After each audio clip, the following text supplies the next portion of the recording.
do we all understand shock? Like the back of your hand, it should be very safe. Now, urosepsis, who gets statistically high levels of urosepsis? Elderly. Why? Urine retention. They don't empty their bladders fully. They what? They don't empty their bladders They fully. don't empty their bladder. Because did they stop drinking water? Water is very empty, unless it's got a bunch of sugar in it. If it has any liquid that's sugar, yeah, they like it. Have you seen their oatmeal in the morning? This is the oatmeal, this is the sugar. Every packet in the United States is in that bowl right there.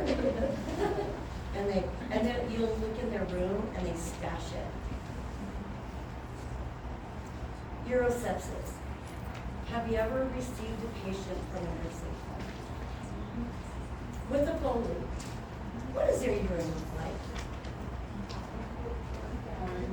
Milk, cloudy, stink, quite odoriferous, or odorous, whatever smell it. Mouth, there's three. Wow, they really wanted us to get that one. So it's stinky.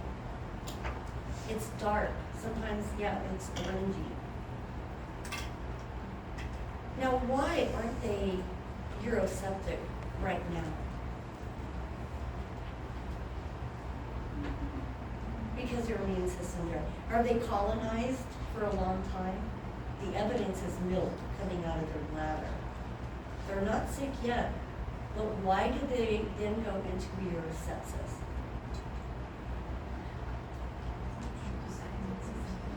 There's something that knocks out their immune response, like having a cold or another illness. Yep. So they lose somewhat of their immunity. Now they have this colonization of bacteria. You see the evidence right there when they come in. And then that's what takes them out. Will this kill them? Is it a high stat? I haven't done it recently, but we know it's high, especially in elderly, because of all the things you described. What is the first thing we do, intervention we do when they come to the hospital? Get that thing out of there, give them some Bactrim, if they don't have an allergy to Bactrim. Treat that UTI. Now, at this point, is the colonized bacteria, can it be resistant at this point? They let it go. Those places are a travesty. I would never have a family member in those places. They treat those patients like they're cows, even worse. They treat them like animals. They don't take care of their UTIs. When they do med passes, they use med techs. That's why oftentimes they have to send them to the hospital because they don't know, okay, lisinopril, blah, blah, blah. They give it all to them because they're robots. Oh my God, if I were a lobbyer, that would be #1 on my list, but I'm too busy to do that kind of stuff, and I don't want to do that because I know it's an uphill battle. You know why? Because med techs are cheap. They love that. They would rather hire somebody cheap than hire we're expensive, okay? They would rather hire a med tech to pass meds to 30 patients than have an RN, hire RNs to do it. It's sad. Okay, Rule of Nines, we're not gonna go through that again. And then of course, mods is on there. Burns, the depth things are gonna be on the app exercises. 2 things that we measure for burns is gonna be the depth and the BSA, correct? We're gonna do that with PowerPoint coming up. Now, we did AVPU, Ashley did that. And what are and I asked you to look up the H's and the T's for pulseless electrical activity. And did anybody come up with an answer? Yep. Say it really, really, really loud because I can barely hear you because of that. Hypoglycemia, hypoxia, hydrogen ion accumulation, hyperkalemia or hypoglycemia, hyperkalemia.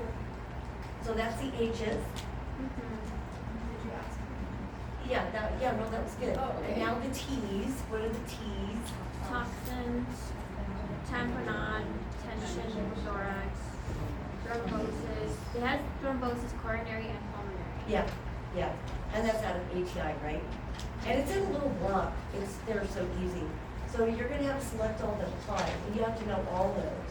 Cause I'm gonna put some oddballs in here, you have to recognize the weeds that you have to pull out, right? Yeah.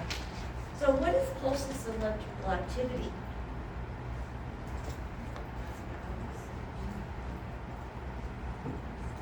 Well, yeah, it's gonna definitely result in syncope. In my notes, I have electrical activity, but the Purkinje fibers. Yeah, you're not getting any messages to the fibers, the Purkinje fibers, so you're not gonna have a pulse, are you? You're not gonna have ventricles working. So oh, excuse me, it looks like you have something going on there.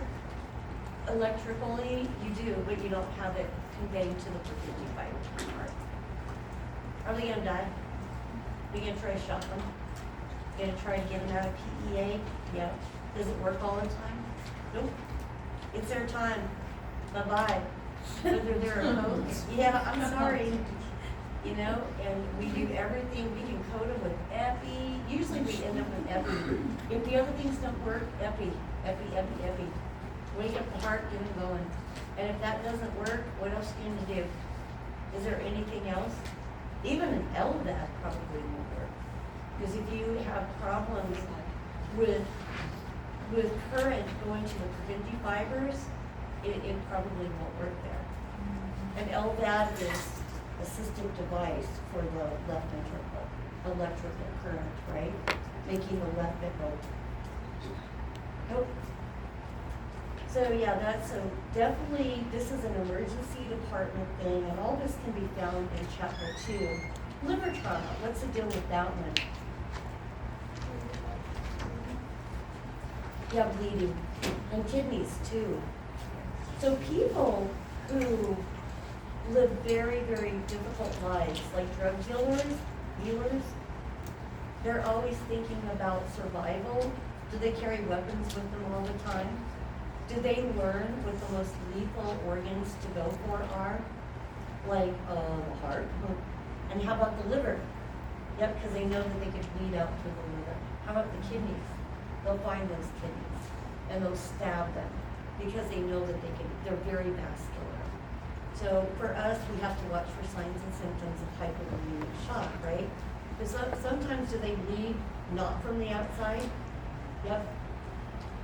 And so follow your hospital protocol, whether it's a pressure bandage, but really that's the big risk. We've already done fat in the lie, right? What is your matchy for fat in the lie? The TKI is always going to be there, and potential systemic inflammatory. Because otherwise, fat in the lie can look like a pulmonary embolism, right? Yeah. We already did necrophash. We did CNS, I think. Oh yeah, let's see what else. And we did some. Now with frostbite, do you want to rub the feet? No. And do you want to? What's the other thing I put on here?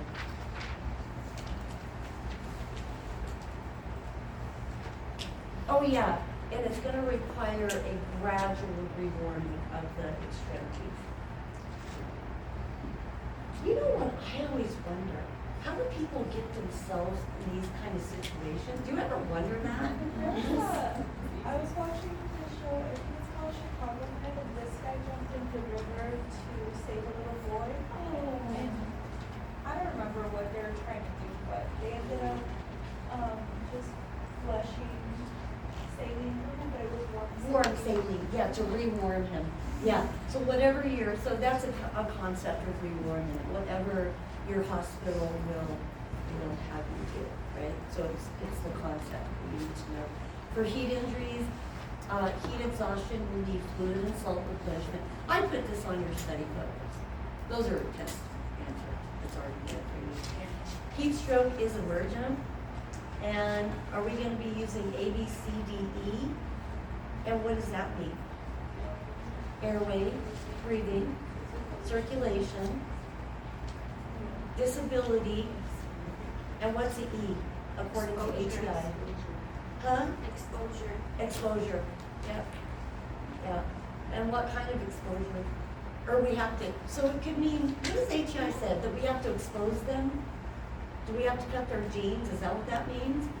Or is it referring, you guys need to look this up, or is it referring to what kind of environmental exposure? You see where I'm going with that?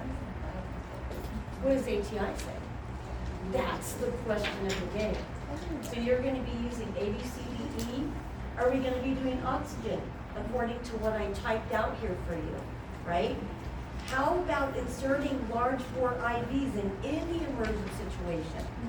How about two? Pop them in right away. Be good at it. Be better than anybody. And go like this. Huh?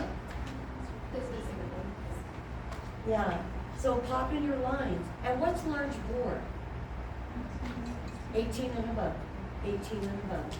20 is good, but I like 18 for good resuscitation. And catheter for rapid intravenous administration. And that's for heat stroke, right? That's dangerous. Client can require indwelling catheter because they might be going shocky and apply ice packs and cooling blankets. That's for heat. Is that exhaustion or stroke? Stroke, as my notes say. Okay, and then we do toxins. I think we're done. What about the altitude sickness? I haven't decided yet. drowning. I haven't decided yet. Emergency preparedness? Probably nothing, because where do you get most of your emergency preparedness? Community. You get plenty. I don't like to do repeat things that I could use, as we call exam real estate, on really important stuff, like saving people's lives. Are you guys ready for a PowerPoint? We have 3 minutes for me to set it up. And if I can get the pit light there for you today. It was missing. They had a bunch of Venus's in there and like, I don't want your materials. Test that. Nope.